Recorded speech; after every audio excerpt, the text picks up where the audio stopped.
discussing about the drug epidemic and just how bad it is within our school systems and around our city.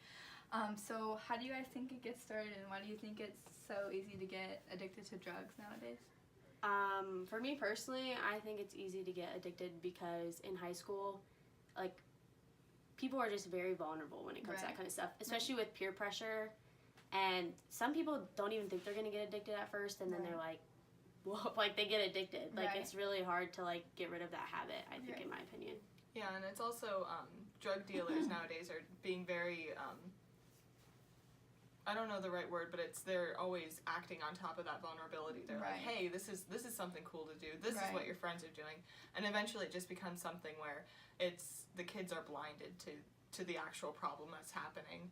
And of course they go through those lessons where it's like, oh, you shouldn't do drugs, but then they're also thinking, that's not I don't really care. This isn't going to be bad. It's not going to get into a bad situation. Yeah. But I mean, people are also born with them. Like, And you don't know. Yeah, and they were talking, like, in the video how, like, kids will start off with marijuana because it's, like, the cool drug to do and everybody does it, but then they don't see themselves getting addicted and having to need it daily, but then it turns into something more. Yeah, and then you look at the facts, and 361 cases relating to abuse is, like, something I think we need to, like, put a stop to. Right. But it's also hard when people are born into, like, families that are using, even if they're not using. Yeah. Their family members It's are still affecting using. the kids, too. Yes. Yeah, if the kid was born with some sort of a disability because the mom was using while she was pregnant, or if it was just because the kids were in a house where they were making or selling or dealing any kind of drug. It's just they're always surrounded by it. So sometimes they don't even know it's a problem because it's just normal. They're like, oh, mom and dad just send this stuff to the people, and they only know that just, okay, I can't go in this room.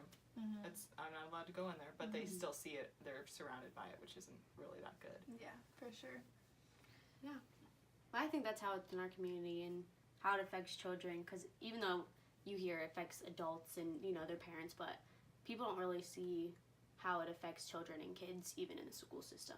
Right, and there's definitely a need to prevent that and figure out a way to make it better. Yes.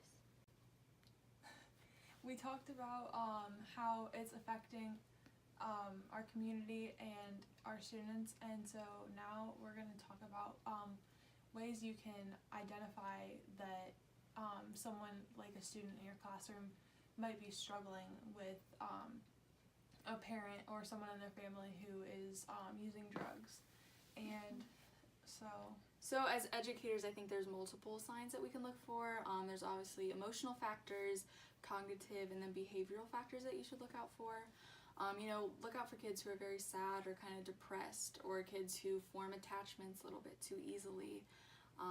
Especially kids maybe that have lower IQs or have learning disabilities or trouble focusing or following directions.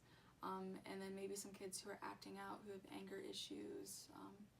And have kind of some behavioral things going on.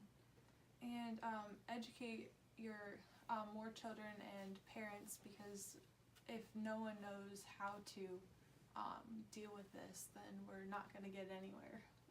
Yeah, I think that's one of the big ways that we can prevent this, I guess, is just by educating kids and parents and sharing your own life experiences and how, the drug epidemic has been affecting you and your community and things like that.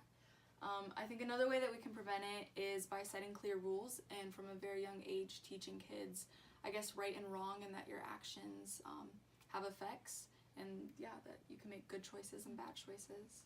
And also leading by example. If you're leading these kids and showing that you're going to make the choice to not use drugs or not go down that path, then they're also going to want to follow that example.